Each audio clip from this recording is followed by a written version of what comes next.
اللہ تعالیٰ جل شانہ کے محبوب علیہ السلام نے ارشاد فرمایا کہ اللہ تعالیٰ پسند کرتا ہے ایسے بندے کو جو متقی ہے، غنی ہے اور لوگوں کی نظروں سے چھپ کے رہتا ہے۔ نمایاں ہونے کا اسے شوق نہیں ہے، بلکہ چھپ کے زندگی گزارنے کی آرزو رکھتا ہے، اور متقی ہے، اللہ کی حرام کردہ چیزوں سے بچتا ہے، اور غنی ہے، اللہ نے اس کو جو دیا ہے اس کو راہ خدا میں بانٹتا ہے۔ تین صفتیں جس بندے میں ہیں، متقی ہے، غنی ہے اور مخفی رہنے کا مزاج ہے، میرے حضور فرماتے ہیں وہ ایسا بندہ ہے جس سے رب ہو کے پیار کرتا ہے کہ یہ میرا بندہ ہے۔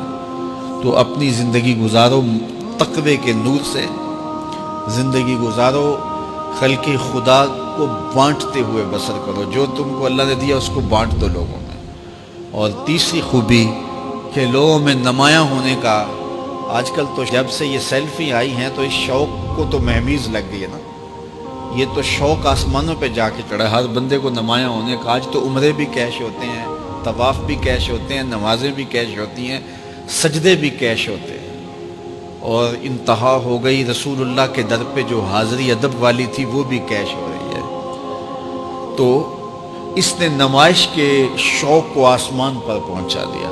لیکن اللہ کس کو پسند کرتا ہے؟ جو چھپ کے رہتا ہے، جو پوشیدہ رہتا ہے۔ نمایاں رہنا، اس میں بہت زیادہ آفتیں ہیں، بہت زیادہ آفتیں ہیں۔ العافیت فی العزلہ، میرے حضور نے فرمایا عافیت تنہائی میں ہے۔ تو لوگوں سے چھپ کر کے جتنی زندگی گزرے، بالخصوص جو آپ کے اعمال ہیں وہ جو ہے وہ لوگوں سے چھپ کر کیے جائیں سوائے فرائض کے۔ ایک شخص نے حضور کی خدمت میں سوال کیا، حضور لوگوں میں سب سے اچھا شخص کون سا ہے؟ تو آقا کریم نے کیا جواب دیا؟ جس کی عمر زیادہ ہو، عمل اچھے ہوں۔ تو کہا پھر لوگوں میں سب سے شریر آدمی کون سا ہے؟ سب سے برا آدمی کون سا ہے؟ قال من طال عمرہ وساء عملہ، جس کی عمر لمبی ہو اور اس کے عمل برے ہوں، بوڑھا ہو جائے برائیاں نہ چھوڑے، ہڈیاں کمبن گوڈے کھڑکن تے اڑ گیا لک تیرا، اجے بھی بدیوں باز نہ آئوں، جیو مرد دلیرا۔ وہ کہتے ہیں نانا بن گیا دانا نہیں بنا۔ تو جس کی عمر زیادہ ہو لیکن اس کے عمل کرتوتیں اچھی نہ ہوں، بوڑھا ہونے کے باوجود بھی شرارتیں کرتا ہو، دو آدمیوں کو لڑاتا ہو، میاں بیوی کے درمیان تنازع کھڑے کر دیتا ہو، خاندانوں کے اندر شر پھیلاتا ہو، لڑائیاں پیدا کرتا ہو، متکبر ہو، اس کی چال ڈھال متکبرانہ ہو، اس کی نظر میں حیا نہ ہو، اس کی زبان گندگی اور غلاظت بکتی ہو، گالیاں دیتا ہو، عمر ہو گئی ہے لیکن اس کے عمل اچھے نہیں۔ فرمایا سب سے اچھا شخص دیکھنا ہے تو وہ ہے کہ جس کی عمر زیادہ ہے، عمل اچھے ہیں۔ سب سے برا شخص دیکھنا ہے تو وہ ہے جس کی عمر زیادہ ہے، عمل برے ہیں۔ اگلی روایت حضرت ابو کبشہ الانماری رضی اللہ تعالی عنہ سے مروی ہے، میرے حضور نے فرمایا تین چیزیں ایسی ہیں جن پر میں محمد ہو کے رب کی قسم اٹھاتا ہوں۔ ان میں سے پہلی بات یہ ہے کہ میں قسم کرتا ہوں کہ صدقے سے مال کم نہیں ہوتا، اور دوسری بات اگر کسی نے کسی پہ زیادتی کی اور اس نے کہا جا میں نے معاف کر دیا، تو حضور فرماتے ہیں میں قسم دیتا ہوں اس کی عزت کم نہیں ہوگی۔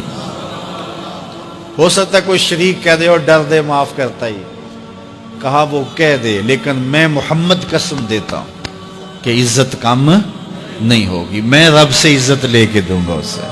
اللہ اکبر۔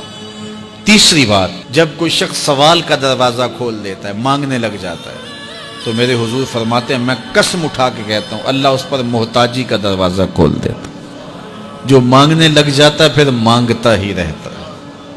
ہم نے دیکھا کچھ لوگ بچپن سے مانگتے ہیں، بڑھاپے تک مانگتے رہتے ہیں، ان کی کبھی ضرورت پوری نہیں ہوئی۔ یہ قرض مانگنے کی عادت جس کو پڑ جائے تو وہ بھی ساری زندگی قرض ہی مانگتا رہتا ہے، ہر وقت مقروض۔ تو جس کو مانگنے کی عادت پڑ جائے تو میرے حضور فرماتے ہیں میں قسم اٹھا کے کہتا ہوں محتاجی کا دروازہ بند نہیں ہوتا، محتاجی اس کی جو ہے وہ مستقل اس کے اوپر مسلط کر دی جاتی ہے، وہ مانگتا ہی رہتا ہے۔ تو آئیے اس مختصر زندگی کو اللہ کے نام لگائیں، اس کے ذکر سے وابستہ کریں۔